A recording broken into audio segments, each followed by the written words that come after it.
kishte edhe plotësime nga deputet dhe parlamentarët tjerë të partive, por edhe nga vetë Aleanca për Armërinë e Kosovës, do të thotë lënda është zgjeruar, ndërsa vendimi ose përfundimet e nxjerra nga gjykata kushtetuese kanë bëjë edhe në thirrjen që bazohet në kushtetutë dhe rregulloren e punës së kuvendit. Do të thotë është një kuadër më i zgjeruar i interpretimit dhe një përmbyllje e çështjeve të cilat kanë qenë, si themi, jo mirë të sqaruara apo janë interpretuar gjatë kësaj kohe të bllokadës, duke e lënë ose arsyetuar me çdo kusht pozicionimin e lëvizjes vetëvendosje në një kandidat të vetëm dhe tentimit që pas tërheqjes prej idesë që të paraqitet emri i përvetshëm, që kjo të kalohet tek ndrrimi i procedurës nga votimi i hapur në votimin e mshet.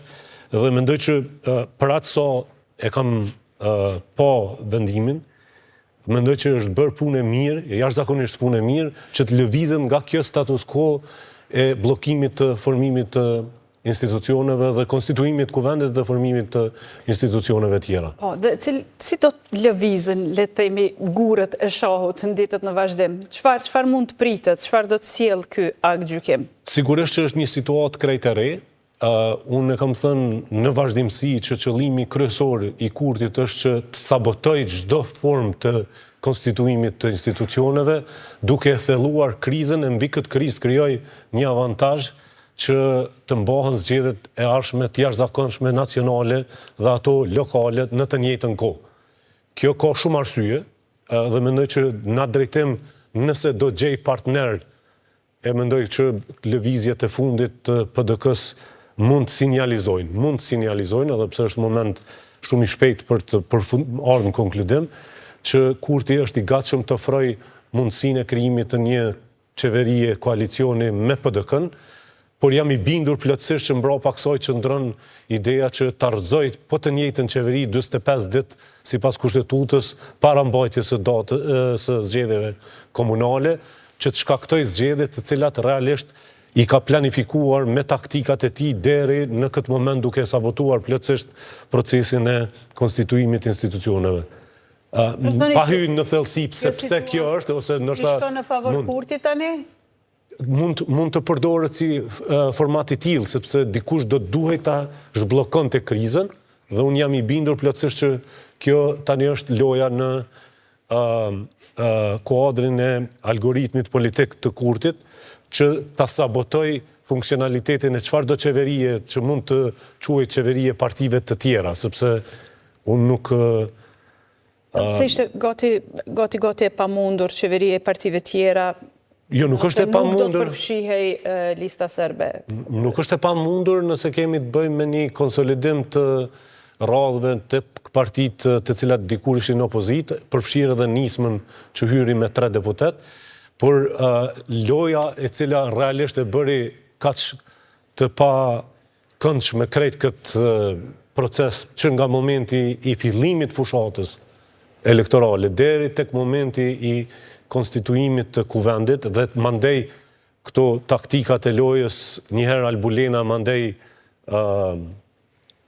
komisioni për votim të fshet, i bie që realisht këtu kurti ka parapar që hidhrimin e tij për mosmarrjen e 500.000 votave dhe krijimin e 51% jashtë partive tjera që në atë kohë ishin opozitare, ta shndërroj në një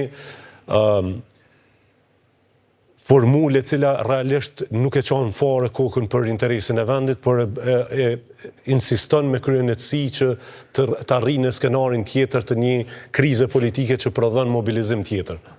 Zoti Pula, aktgjykimi i kushtetuesës ana nxjerr nga kriza, si parashini të zhvillohen hapat politik tutje?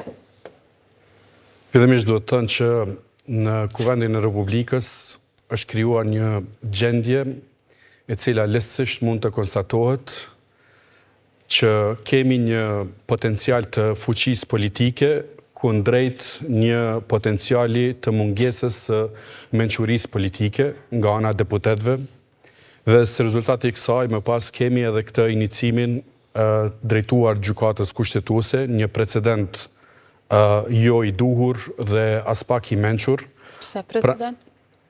sepse që nga themelimi i institucioneve të Republikës Kosovës, pra në shikuar në jetëgjatësinë e tyre të ekzistencës, një situatë të tillë çfarë na ka ndodhur së voni nuk kemi patur. Pra është një situatë e cila studentët e juridikut në të ardhmen besoj do ta studiajnë. Por ajo çfarë më brengos më tepër është që gjykata kushtetuese nuk ka sjell një aktgjykim i cili i jep zgjidhje juridike problemit politik. Te presidenti, interpretimi ka qenë bazuar në praktikën parlamentare deri tani. Se natyrisht nuk kishin përjetuar diçka të tillë, po ja që ndodhin edhe ato që nuk e përjetuar, ndodh që të bllokohen kështu në istikame, le të themi, të ngurta, nuk janë të gatshëm për kompromise, por insistoj se praktika parlamentare nuk ka njohur një formë të tillë votimi, ku nga hapur ka lënë në të mbyllur. Pikërisht, unë e përmenda shkarazi, që gjykata kushtetuese nuk ka dhënë një zgjidhje juridike, një problematike politike krijuar brenda Kuvendit të Republikës Kosovës. Pse po e them këtë? Sepse gjykata kushtetuese do duhej analizuar nëse veprimet procedurale të kryesuesit të seancës, i cili nga një votim i hapur e ka rikthyer në një votim të fsheft, është apo jo i ligjshëm të ndodh pasi që ka filluar procedura. Dhe këtë nuk e ka sqaruar gjykata kushtetuese. Pra, praktikisht, gjykata kushtetuese në një pikë të vetme të përmbajtjes së saj kërkon që Kuvendi i Republikës brenda afatit 30 ditor t'i jap zgjidhje kësaj problematike, pra ta konstituoj Kuvendin që do të nënkuptonte kryetarin dhe nënkryetaret e saj. Por se si të arrihet deri te konstituimi nuk e ka sqaruar, e para dhe dyta nuk e ka sqaruar çështjen nëse është procedurë e lidhshme çështja e votimit të fshehtë. Megjithatë ka vënë një ultimatum, 30 ditë i kanë, le ta gjejnë mënyrën si të duan. Por ju thoni që nuk e ka sqaruar çështjen e votimit të fshehtë, për çka dhe është drejtuar AK-ja kushtetuesës? A mund ta marr një shembull ilustrativ, ndoshta më tepër edhe për shikuesit tanë. Nëse ju më thoni që gërmoni hapni temele për të ndërtuar një shtëpi, por në të njëjtën kohë nuk më tregoni nëse gërmimet duhet bëhen me një lugë bageri, duhet bëhen me një kramp, apo duhet bëhen me pirunat kuzhinës për të gërmuar temelet e një shtëpie. Je i zgjedhur aty për gjetur mënyrën për të konstituar. Prandaj po them që aktgjykimi i gjykatës kushtetuese nuk ka dhënë sqarim juridik për problematikën politike. Si duhet të ecë tutje për të arrirë afatin 30 ditor? A mund t'i vëj nën presion me që u ka vënë ultimatum kohor që detyro